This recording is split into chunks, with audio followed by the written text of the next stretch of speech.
Salam hər kəsə, hər kəsi salamlayıram.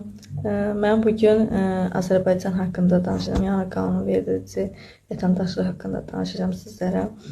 Azərbaycan Respublikasının vətəndaşlığı haqqında vətəndaşlıq hüququnun təminatı üçün Azərbaycan dövlət öz orqanlarının və vəzifə şəxslərinin simasında Azərbaycan Respublikasının vətəndaşları qarşısında ölkəmizi münasirləşdirmək, yeniləşdirmək, gücləndirilmək. Azərbaycanda qayda, qanun var. Bu qanunda hər bir vətəndaş qanunlara tabe olmalıdır. Qanun da yəni Azərbaycanda sabitliyi qorunması, gələcək inkişafımızı üçün ən önəmli şərtlərdən biridir.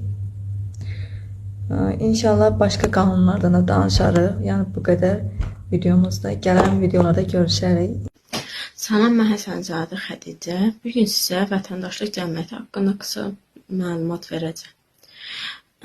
Vətəndaşlıq cəmiyyəti dövlət və kommersiya fəaliyyətinə nisbətən müstəqil olan ayrı-ayrı fərdlərin və qurumların öz maraqları və dəyərləri naminə əməkdaşlıq etdiyi ictimai sfera.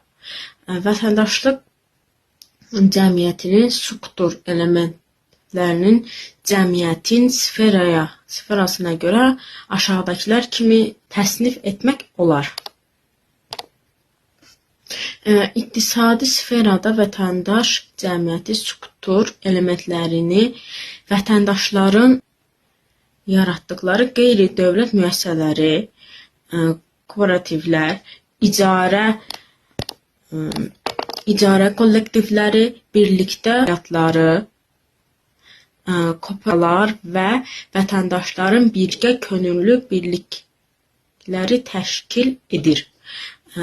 Sağ olun, gələn görüşlərədək.